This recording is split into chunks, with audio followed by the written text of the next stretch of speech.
Learn to create the life you deserve and desire with my Couch to Healthy 12-week wellness program. In this program, you'll learn how to create the mindset needed for better health, healthy eating habits, proper exercise using the slow, easy method to burn fat, and some of the best strategies to get and stay motivated. The program is now 50% off for a very limited time. Click on the link in the show notes to learn more.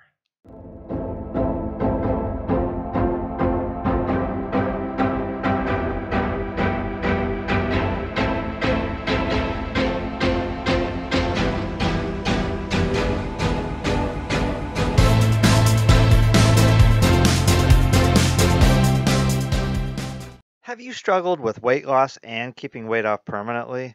Today, we'll be discussing what are the four basics to not only getting to your ideal weight, but to stay there as well. My guest for this episode is life and weight loss coach Tracy Pleschourt, who will be sharing with us her story of overcoming overeating and overdrinking and her four-part strategy for losing and keeping weight off, known as S.E.L.F. S-E-L-F. And be sure to listen all the way to the end for a special free offer. Tracy, welcome to the podcast today. Thanks so much for being here. How are you doing? I'm doing good, so good. Thank you so much for having me. And it's fun. We were just chatting a little bit off camera, a fellow Pacific Northwester, so to speak. So it's always good to meet people from that part of the country, even though we're both not in the Northwest right now. But anyway, so Tracy, you've got an amazing background and story. I was reading a little bit of your bio and everything. You went through your own weight loss journey, and so we're going to kind of focus on that today. And starting with your own story about the overeating and the overdrinking. That was a big obstacle in the beginning. What was going on there? And then how did you eventually overcome that? Yeah, so two very big obstacles in my life. I actually turned 50 this year. So And did so I. Oh no. we have way too many Are parallels. you in September real quick? Are you September or? July. Oh, July. close enough. Okay. Yeah, so I can honestly say that I spent the, majority of my life really struggling with these two obstacles. And, it really boils down to one root cause, and that was not understanding how to manage my emotions. So I would use food or I would use alcohol as a way to kind of numb my emotions, I guess, if you will. And it led to pretty destructive results. And as I, became an adult, I really saw that kind of destruction manifesting in different ways. And so I dug in and figured out how to overcome it. So you were using food, and then it's funny. Okay, so drinking alcohol, then you were using those to cope with your emotions then? Is that what it was? Yeah, yeah. And I would say, a lot of people don't realize, like, in the moment, they probably wouldn't articulate it the way I just did. But, now from the outside looking in, when I'm asked to explain, like, how did this even begin, or how did you overcome it? I will honestly say I overcame both of those through better understanding myself. I didn't realize in the moment why I was overeating or why I was turning to alcohol. It just felt like that was my default pattern. And so if I ever felt stressed or I felt nervous or I felt overwhelmed, that's what I would do. I would turn to overeating or turn to overdrinking as I got older, to kind of numb those emotions that I didn't know how to process. So that's kind of the, cut to the chase, why I was overeating and why I struggled for so long, is because I didn't know any better. I thought that there was something very, very wrong with me. Like, I thought I was very unique, unlike anybody else who may be overweight. I thought that, I was just broken. And it wasn't until I realized that it truly was a coping mechanism, because I had never been taught how to cope with feelings, how to process feelings in any other way than to numb them. And numbing them with food and numbing them with alcohol worked for me. So that's what I did. So was there a point that you realized that you were using food and alcohol to numb your emotions? Was there like an aha moment? And then how did you overcome that? How did you stop the overeating and overdrinking then? Yeah. So I had a fairly long career in the advertising industry. I worked for about 20 years in that industry, absolutely loved it. But with that came a lot of stress. So I found myself, very consistently going home and going face down into food, or as the evening would roll on, opening up a bottle of wine. And that behavior led to the results that I did not like. I thought, again, that it was the job, or it was, being an executive plus having a family. And it actually wasn't those circumstances. It was the feelings that I was creating through the thinking that I was doing that was leading to that kind of behavior. So I did all of the wrong things. I left the job. I blamed my family. And it wasn't until I decided to kind of take on a new career, which was helping other women with their own problems and learning that it had everything to do with my mindset, that I was able to apply that to my over drinking behaviors and overeating behaviors and solve it at the level of my mind. So most people that have that same problem of overeating or over drinking or being overweight, they think it's all action oriented, that they just need to stop doing. And I tried a different approach, and I tried to solve it at the level of my mind, to understand what was I thinking that was making me feel stressed. The feelings were the root cause of my problem. It wasn't the circumstance of the job or of the family or of my age, right? It was the fact that I didn't know how to process those feelings. So it was interesting that, I changed a circumstance that actually led me to better understand my own mind, because I became a life coach. And so I was able to take those concepts, take the lessons and apply them to my own life. So, and I also then turned around and helped other women do the same thing. But it wasn't until I was taught that way to cope that I was able to change. And so now I tell people, if you feel like you're broken, if you feel like you're kind of that unique circumstance, I want you to just consider that you haven't yet been taught how to cope in a different way.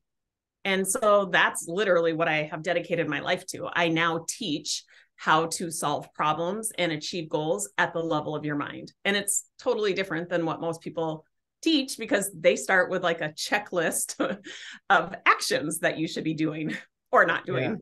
Yeah. It's fascinating. I think you're the fifth or sixth expert I've had on here regarding weight loss, from a female perspective, a woman's perspective, and you're all saying the exact same thing. It's about the mindset and dealing with emotions. It's not necessarily an actionable item. The diet and the exercise, which, and I'll use those words here because I know people understand those words, are an important component of it, but it's really about and you say mindset, but I say the stories that you're telling yourself, Right. and taking those stories and like, oh, wait a second, maybe this isn't the best story. And then is this what you did? Replace the old story with a new story that helped you to get to the person that you wanted to be? It is, yeah. But I want to stress that it had to start with not just replacing the story. It was really understanding kind of the trajectory, Yeah. really understanding that I was very consistently by default, subconsciously operating from a story that, I probably made meaning of when I was yay big. Yeah. Um, Yeah. and it was a well practiced, neural pathway that got developed in my brain that I would just default to. So I had to really kind of understand, I guess, the neuroscience of that to really kind of, put some space between me and the results that I was getting. I was making it all mean that I was just broken. And when I could better understand the neuroscience, and everybody has that 3-pound organ between their ears that operates the same way, but you just have to know how to manage it. Now things started to look like, hopeful that I'm maybe not broken, and that it's just that I haven't been taught how to manage my brain. And so I'm thrilled to hear that there are a lot of people kind of spreading that message. I think that we've all been exposed to the message that, all you have to do is this, check all these boxes, whether it's eating low carb, high fat, counting calories, no sugar, whatever it is, there's a lot of those best practices that I believe as well, but I wholeheartedly believe that you've got to solve the root cause first. You'll get to the actions, but if you skip over understanding what got you where you're at right now, it's not going to be a sustainable result. And that's a good segue here. So one of the things you talked about on your bio sheet about this idea, there's 4 basics to getting to your ideal weight and staying there. So is one of these keys starting with mindset then, and learning to, I use the word reprogram. Is that what you use? But what are the 4 basics then to getting to your ideal weight, which a lot of people can get there, but very few can stay there. So what's key to getting there and staying there? That's exactly right. So, well, back to my little peanut brain. So I need help in remembering things. So I use frameworks a lot to be able to kind of operate from. And my company is called Self-Made You. So I'm all about teaching people frameworks that they can operate from to get whatever result that they want. But when it comes to becoming metabolically fit and having a byproduct of weight loss, the 4 basics are S.E.L.F. So the S is solving the mind math. It's self-coaching, really asking yourself high quality questions so that you can reveal what it is that you're believing and how that belief is making you feel and how you are reacting from that and getting the current result of being overweight or overeating. So yes, self-coaching, solving that mind math is priority number 1. So that's the S. The E is eating foods that fuel you, like you as a unique person. We are all different. So understanding what fuels you. And I subscribe to a low sugar, low flour, high fat diet. I think that refined, processed foods really have no place in most of Americans' diets, although it takes up the bulk of what most Americans eat. So I would say of the world, not just Americans, but yeah, world, yeah. And it's really sad because I study the metabolic science of, what those refined, concentrated products do to us. And, it's it goes way beyond weight gain, way beyond. But if that captures your attention, then that's what I'm going to talk about. The L is learning how to collect data so that you make your decisions from data and not drama, right? If you're making your decision based on, the dramatic thought that I'm never going to lose weight, or I've always been fat, or it's in my, genetics, or I'm at menopause, whatever, that's dramatic thinking. If you could look at the data, you're going to make a much better decision. So we teach clients literally how to collect data, and it goes way beyond your weight, way beyond what the numbers on the scale says. We teach people how to test their blood glucose, look at their ketones, how to understand what level of autophagy they're in. Because I know that when you focus on data, when you focus on the facts, you are going to make much different decisions than you would if you were just focused on the dramatic thoughts.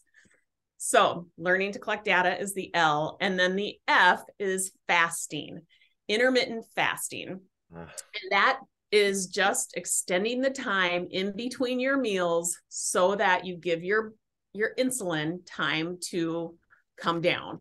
Most people who are eating the standard American diet Bad, They yeah. they never give their insulin the time to balance out. Their insulin stays high because they're continuing to eat carbohydrates, just a chain of sugar that, spikes the insulin, which insulin is meant to bring your blood glucose down. But if you're constantly eating and you're eating frequently, unfortunately, you don't give your insulin time to level out. So that's the way I like to use fasting. I think under a doctor's supervision, there are benefits of lengthier fasts, but intermittent fasting, I think, has a lot of great benefits. And so foundation is solving the mind math, learning how to self-coach. And I underscore that, because if that's all you do, you will make huge strides. So the other things are just, I would say, best practices. Okay. So the four, just kind of summarize this last part. So the four steps, I'll see if I can get this. I don't know if I can, but self-made you. So self are the four steps to get to your ideal weight and then to stay there. So the S is what again? It's what does the S stand for again? Self-coaching. Self-coaching. Okay. And the E is how to self-coach. Yep. Okay, self-coaching. The E is eating, so focusing on healthy eating. Eating foods that fuel you. So really making sure that you are choosing foods that actually fuel you. You're not just eating foods that come off of some checklist. I want you, and I take my clients through a process of understanding what actually fuels them, because we all have different types of intolerances, right? And so you need to know that, make you feel like you have more energy and you can think clearly, and know that, what spikes your insulin and what doesn't, because that too is different for everyone. Okay, and then the L, you talked about collecting data. So the L, what did that stand for again? Learning how to collect data. Learning how to collect that. Okay, and I'll for anyone listening, I'll put all this in the show notes. we'll get access to your book here later, but yeah. And then the F, that was an easy one. So that is fasting. Yes. So for those listening, yeah, it's critical to understand it's not just about hiring the trainer and doing 20 reps of this at the gym, or 10 reps of this, or whatever. There's a lot to it, and this 4-step process, S.E.L.F, outlines very clearly how to become self-made you. It's such a beautiful title. Now I get it. And to not just lose the weight, but to keep it off. So let me back up there a second again, Tracy. So when you talk about what does it mean to be self-made, is this what you mean then, this 4-step process to kind of shape you? I like to say from who you were to who you are meant to be, something like that. Yeah. What I think of when I think of somebody who is self-made is a person who takes responsibility, takes ownership of all of their results, whether those results were intentional or not, if they were even unintentional. I want to see people take responsibility even for their unintentional results. Learn from them. What kind of opportunities come from them, instead of pointing the finger and casting blame. So somebody who takes responsibility for their results and really inspires other people to do the same. That's what I think of when I think of a self-made person.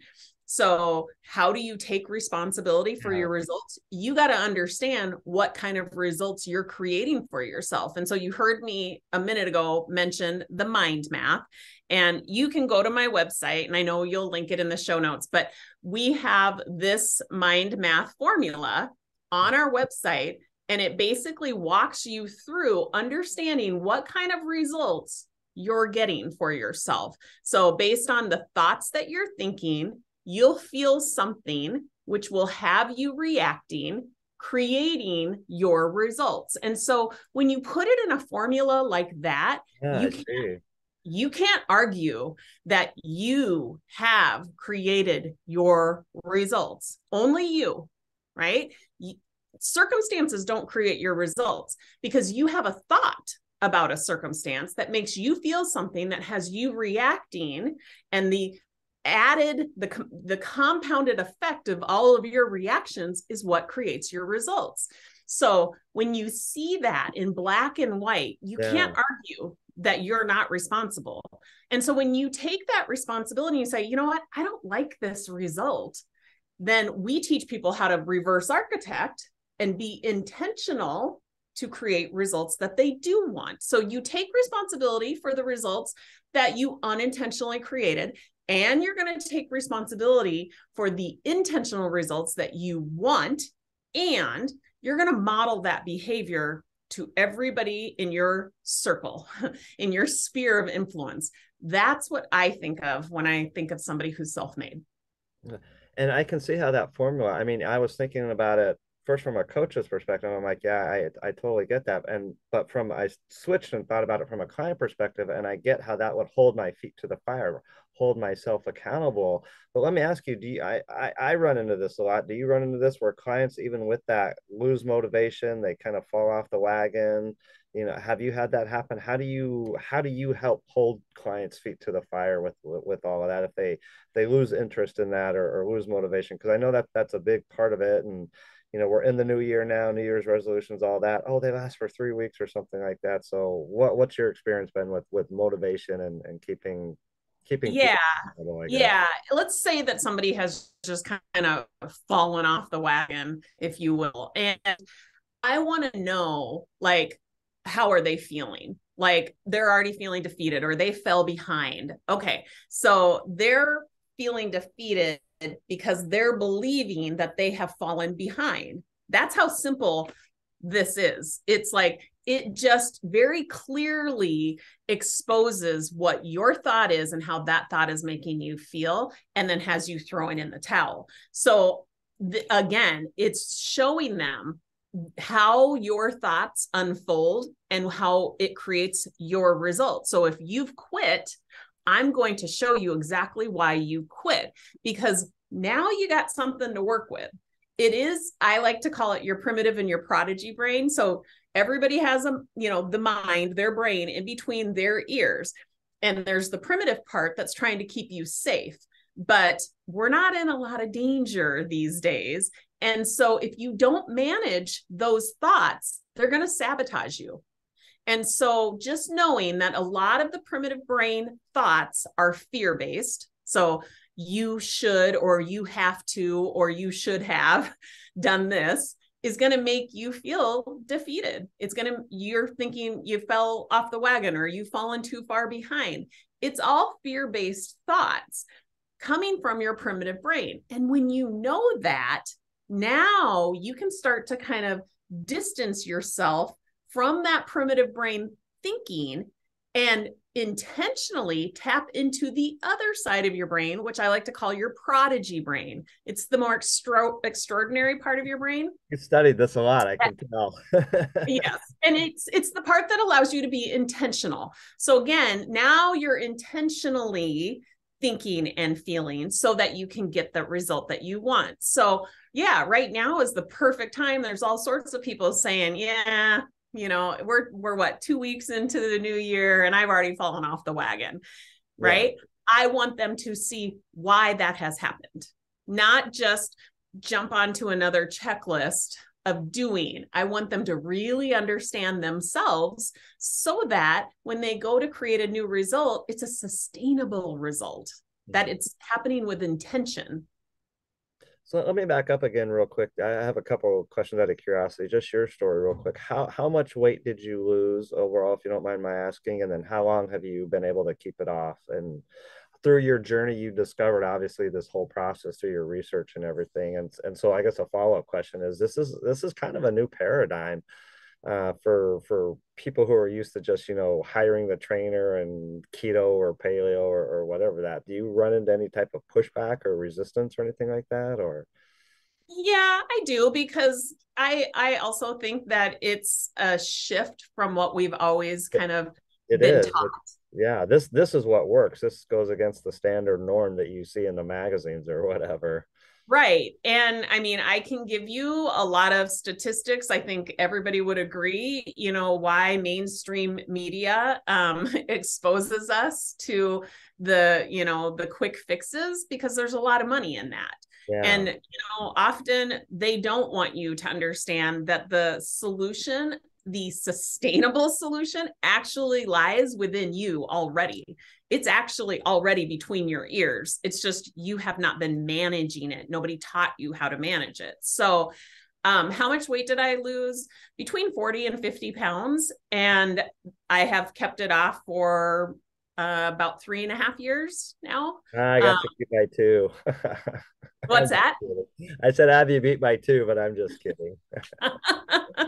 Yeah, well, I'll get there eventually, right? That's true. That's true. And you'll always stay a couple steps ahead of me, but that's okay. So let me ask you this real too, because obviously I'm a man. Do you work with men and women? Does this formula and philosophy and approach work for men and women? Because I know, men, we obviously think different. You touched on the feelings and emotions a lot with women, and I don't know if that apply to a man as well.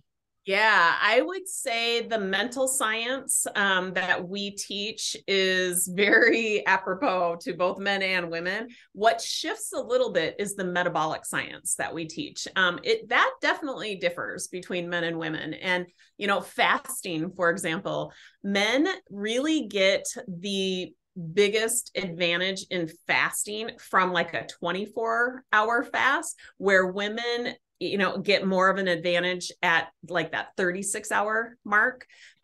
So there's some interesting differences. Men lose weight faster and at larger like increments early on in a fasting protocol, where it takes women some time to catch up. So I've seen that. I mean, I'm a huge fan of Dr. Jason Fung. And there's a lot of research that supports his findings. And I find it fascinating that what I teach is always right on track with what my students experience. And so the men that I've had go through my program will have those same kind of results, where especially when there's a man in the program that's doing this alongside of his wife, she's always a little irritated that his results are much quicker and he doesn't have to fast as long to get those same kind of results. But ultimately, at the end of the day, it all kind of shakes out and everybody's happy. But there's some metabolic differences. But from a mental standpoint, I would say, the science is right on when it comes to men and women. There's very little differentiation. I would say men find the science that I teach in regards to your mental health very fascinating, because they're not used to tapping into their feelings. And so this becomes kind of a new approach, and they actually get a lot of traction from it. And so if I'm being honest, most of the men that I have the pleasure of coaching, they come through the door because they're holding their wife's hands. Yeah. I've had a few men that have come in by themselves, but most of the time they're influenced by like a family member. But I'll tell you what, they are just fascinated by the results, and they love the science behind it, and kind of using themselves as an experiment. But they go on to have very sustainable results, because it's not as hard as you think when all you're doing is better understanding yourself mentally, physically, emotionally, and metabolically. That's all you're doing. Well, very, very quickly, the bulk of my listeners are women, but for the men out there listening, especially between like I'd say 35 and 50, the key for me was the intermittent fasting that allowed me to lose the last like 15, 20 pounds, because I still carried a little bit of a spare tire for years. But it was that I actually we'll talk off camera. I call it something different now, but in the general public terms, they know it as intermittent fasting. So, well, we're starting to run out of time, but real quickly, I wanted to get to one other thing, and you may have touched on this a lot already, but you talk about, again, in your bio, the critical skills necessary to manage your mind and overcome any obstacle. Is that pretty much the self-made you type program which you've described? And the I think what most people miss in their formal education is how to create control, self-control. And they also aren't taught, what it means to become self-made, which is really taking that responsibility and inspiring others through kind of modeling that behavior. But self-control is really an interesting emotion, and it really does like start with understanding the difference between your primitive and your prodigy brain. So overall, like the framework, we use S.E.L.F. Over and over and over, and in every like piece of curriculum that we teach, because we teach people how to solve a lot of different problems, whether they're, stemming from relationships to under earning or, career growth. We teach it all, but the overall framework that we teach is really learning how to self-coach, eliminating the obstacles that you can and cannot see, which is the E, leveraging your prodigy brain strengths. We all have inherent strengths within our prodigy brain. A lot of people don't know that, so they don't tap into it intentionally. And then forging intentional results, not just running off of default. So when you are doing those things, you feel in control. That's how you create self-control. A lack of self-control leads to these net negative results, which a lot of people would call problems. So that's the framework to what we teach. Is we teach people how to become self-made through like this operating system that we teach. It's funny. This just popped into my head as we were talking. You are a fellow Gen Xer, Generation X, and so from that generation, the '80s, one of my favorite singers was Laura Branigan, and she used to sing a song, "Self Control." I won't sing it, but you take my self control or something like that. That's a beautiful phrase.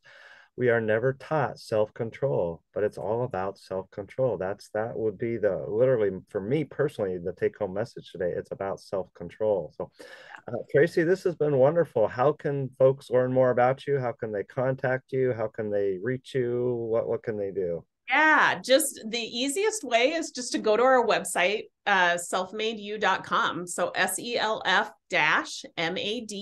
and then it's the letter U.com. We have all sorts of free resources on the website, including ways to get in contact with me. Okay. And I'll put all of that information in the show notes too. And I know you've got some social media profiles and I'll put links to all that in the show notes too. Well, thank you Tracy, very much. this has been a true pleasure. For the good of the order, before we sign off here, anything else that you would like to say that you haven't touched on already? Any final parting words of anything?